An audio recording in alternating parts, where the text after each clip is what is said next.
So this is the CIC cockpit.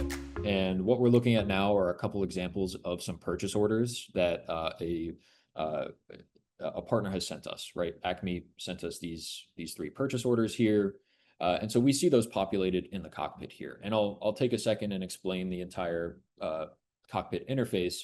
But what I first want to touch on is the integration with NetSuite. So we're seeing orders have come in, and we should be seeing these in NetSuite. And I have my NetSuite environment here, and I'm looking at my my sales orders and sales and my sales orders list. And we're seeing those two recent sales orders in here. One is pending approval, one's pending fulfillment. So this is a new one that I sent in earlier. And if I open this up here, and I probably should have clicked view. There we go.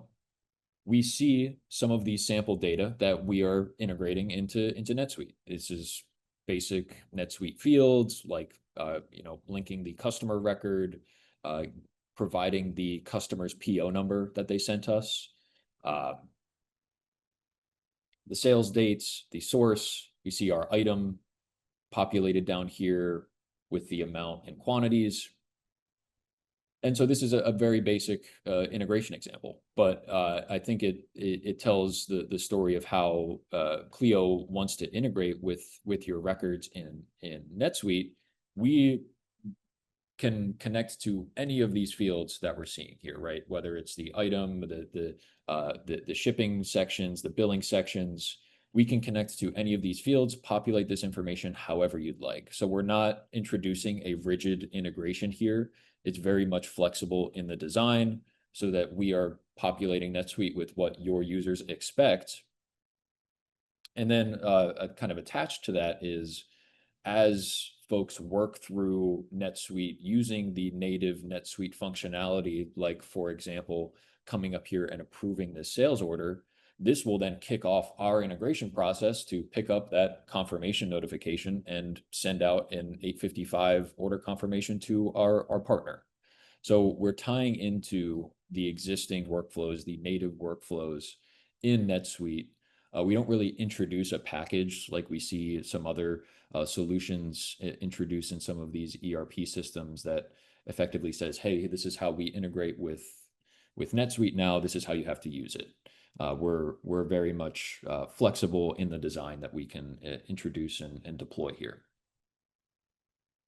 With that being said, we do introduce some custom fields in our NetSuite package. And really what these fields are for is for our integrations to keep track of where things are at. So we have things like source status, some various document statuses here, to keep track of what stage this order is at, and if there's any kind of special handling that needs to happen with these orders. This is all kind of under the covers or under the hood information that our integration process will maintain. We're not going to come in here and ask your users to work with these fields or interact with these fields. They can stick with the native fields that they know in NetSuite. So if I go back to the other sales order that I have here and click view on this, we can see I actually approved this one, and this one's now pending fulfillment. And when I go back to Cleo and I refresh this, we should see my sales order acknowledgement. Maybe we won't see it here. Which one was this? This one is U1.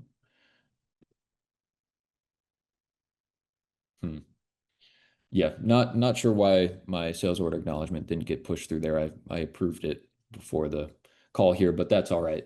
So back in the CIC cockpit here, we see this high-level information that the partner sent us. So we populate some information out of the purchase order here to see key information like the ship to party, the requested shipment date, things like that. We can also see the raw data that was exchanged in this integration. So the source or the 850 that the partner sent us, the message that we translated this into, in this case, the XML format that we use for the NetSuite APIs. So we're seeing what our transformation engine created here. We can even compare them side by side, see how that transformation went through. And lastly, the message lifecycle at the bottom here shows us all of the logs associated with this integration. So we can see the source logs from the source connection. So with our partner, we see the payload that they sent us. We see the logs from that payload. In this case, this looks like a mailbox or an SFTP site that we pull this information from.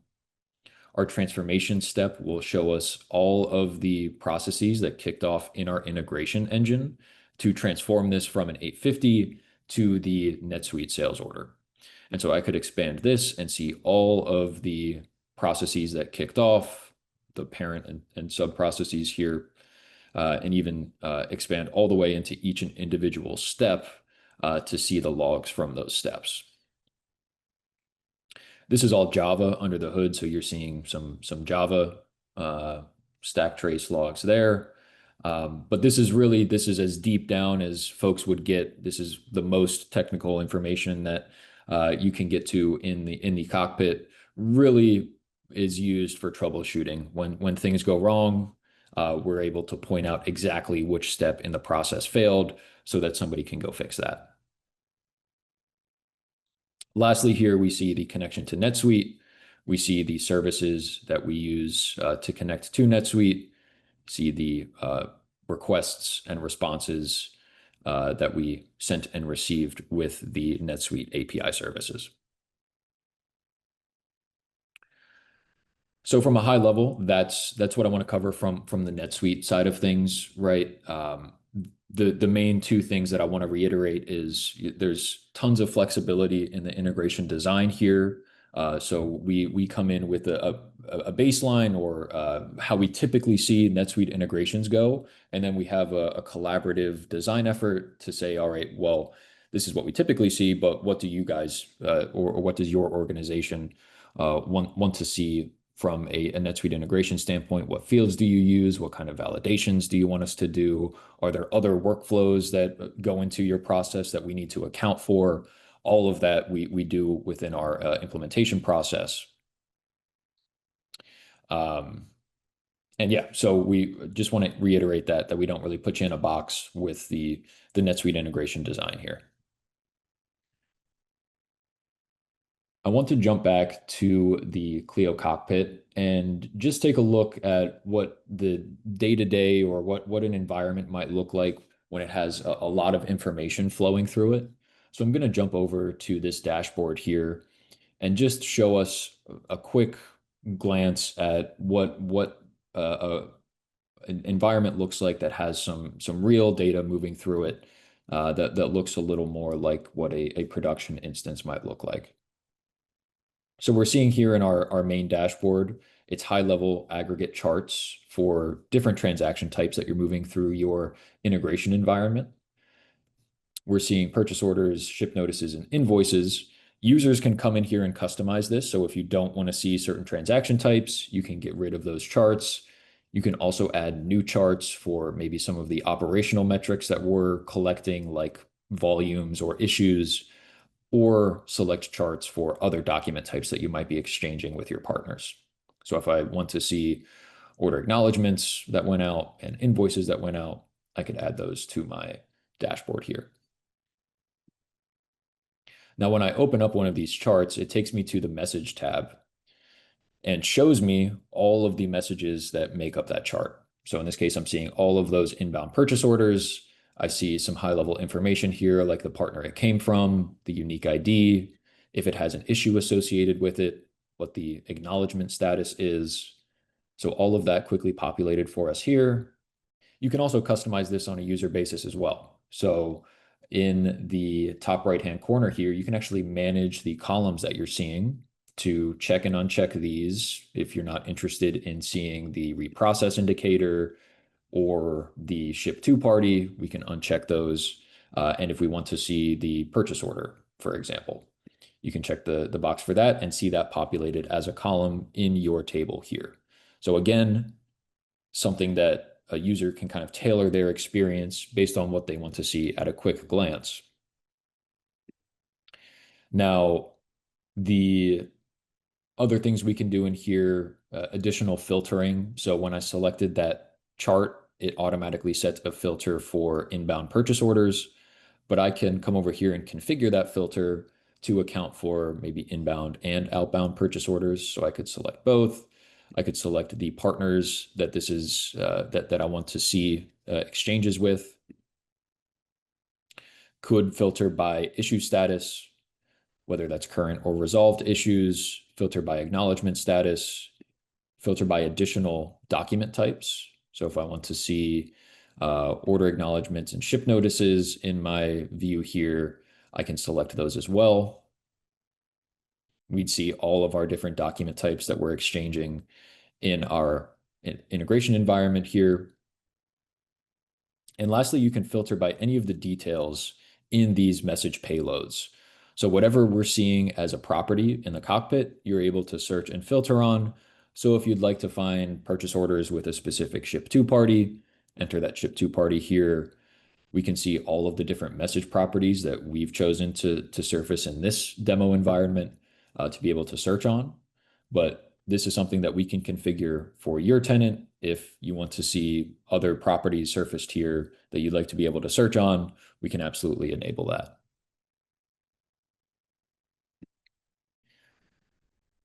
I do want to touch on here, if I open up one of these orders, we saw an example of this earlier, right? Where we saw the purchase order and some of the high level information we surface out of it. But I do want to point out on the left-hand side, as transactions come back and forth, we're going to build this transaction chain to show you the full context of where we're at in this order processing state. Or if we're talking about warehouse transfers, we would tie together warehouse documents, or for shipments with low tender to invoice processes, we would tie together all of those documents related to that shipment. So we're seeing here a purchase order to invoice example, and we see the core 4 documents that we exchange with this partner. We can click through these, see high level information for each document type, get into the details and the logs if we need to see the source and the target data, see the message lifecycle at the bottom for each of these as well. So again, capturing the entire lifecycle of a transaction. This is a pretty basic example with just 4 document types. But if, let's say you're doing partial shipments for an order and multiple ASNs went out, we would capture all of those ASNs and tie them together here. Or if you have an order change process and order change documents were exchanged, we would capture those as well. So you get the full context no matter what document types are exchanged, as long as there's is information to relate it back to an original order or an original shipment or things like that. So that's the full kind of business level context that we're driving here within the cockpit. There is some other views. There are views specific to partners. So if you want to see kind of performance with a partner, you can jump in here and see breakouts for that partner and all of the transaction types you're doing with them. There's also this idea of scheduled reports. So if you want to expose this information that we're collecting in the cockpit, but maybe a user isn't necessarily interested in jumping into the cockpit and seeing these charts here, you can send them an automated report via email and collect whatever information you'd like out of the cockpit and send that out to them. So whether it's orders with a specific partner, orders that are at risk of missing an SLA, invoices that we've sent out or received this week, right? However you want to set up those filters and reports, collect that information, send it out via email. Very easy to set this up for kind of any of the transaction types or types of filters that you'd like to send out to other team members.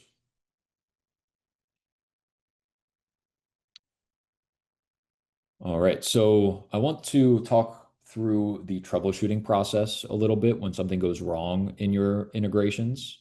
So I'm going to jump back to my messages and search for any messages that have an issue. So I have a lot of purchase orders here, and I'm going to open up one of these. Now, when something goes wrong in your integration processes, we will throw a flag on that document. So we're seeing here this red N means new issue, and we will send out a notification to whoever wants to receive those notifications. It's an email-based notification. It will have a link that takes you to this view that we're seeing here. This is where the engine generates an issue report and spits out as much information as it can around the issue. This one's pretty technical. It's a mapping failure where the trading partner sent us a value ZZ in a field that is supposed to be a decimal. So there's a couple different options we can take here to troubleshoot this. We could manually correct the data if we wanted to change ZZ to 0.0 and resend this through our integration process. We could grab that source data, correct it, send it back through a reprocessing flow, and get it integrated into NetSuite. We could also update our maps if this partner Mayor here is going to keep sending us ZZ in this field, and there's nothing we can do about that because they're an enormous retailer and we can't get them to change things. We can go in and change this mapping rule that we're doing here and start accepting ZZ or alphanumeric characters in this field specifically for Mayor. Then we could come back into the cockpit here after we've deployed that map change and reprocess all of the transactions that might have been affected by that bad map or this particular failure here. And by the way, the mapping changes do happen in the cockpit. I said that like it doesn't happen in the cockpit. You can own and maintain the partner maps in the cockpit here with our no-code onboarding.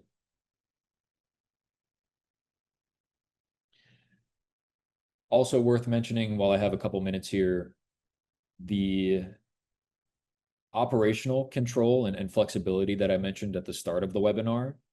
This can totally be a self-service environment where your team owns and troubleshoots these issues as they pop up, or you can use our managed services team who will proactively monitor your environment for you. They have a 1-hour SLA response time. So whenever something goes wrong in the cockpit and an issue flag gets sent up, they'll have eyes on it within an hour and start working on troubleshooting that issue. Any of the updates or changes to the ticket status that our team makes, you will see reflected at the bottom here. So we see this comment section, and we can actually comment back to our managed services team as well to collaborate if we do need to collaborate. Maybe there was some bad data in NetSuite that somebody needs to go fix on your side. You can do that and say, all right, this document's ready for reprocessing now. You can close this ticket, for example. So all of that communication happens here. Single pane of glass. There's not another support portal that you have to log into or multiple email chains that you have to track to see the status of your tickets. All right, well, we have about 2 minutes left here, and I want to make sure we get to any questions that we have. So Ryan, if you want to pop that open and see if we have any questions from the here. So we have one on the topic of ticketing, actually, but outside of the Cleo platform. Does CIC offer any off-platform alerting or the ability to integrate into ticketing systems such as Zendesk? Yeah, absolutely. So like I mentioned, our integrations can be incredibly flexible. So if we do want to integrate any data into a third-party ticketing system or platform, we could absolutely do that. Okay, excellent. Does Cleo handle 846s, which I believe is inventory lookup? Absolutely. Yeah. Inventory snapshots. Yep. Absolutely. Absolutely. Okay. Yeah. Those are the only two questions that we had today. The only other thing that I wanted to mention, and Shane, you hold me accountable here, right? Our ability to integrate with NetSuite and really that connection, we do stay up to date with the ERP NetSuite itself as they make updates and product updates as well. So, if you get an update from NetSuite, our ability to connect, I don't want to just boil it down to a connector, right? But we will make that adjustment as well on our end. And so we always stay in lockstep to make sure that integration is tight. And I believe there's something going on currently with NetSuite as far as a product update. So I don't know, Shane. Yeah. Did I hit it on the head there or what? That's a hot topic right now, Ryan. Yeah. So yes, absolutely. We're an official NetSuite connector, NetSuite partner. So we are partnered with them whenever they're making changes or officially deprecating services. They let us know, and our team proactively develops on our connectors to make sure we're using the officially supported NetSuite services. And then if we do need to do any refactoring with existing integrations, we absolutely do that as well. Thank you. Much better said. I appreciate that. But I did notice a product email going out to the many NetSuite customers that we have and thought it was pretty topical. So with that, again, thank you everyone for joining. You will get a recording sent to you early next week. We really appreciate you spending some time with us. And Shane, thank you to you as well. Enjoy the rest of the day, everyone. Bye. Thanks, everyone. Bye.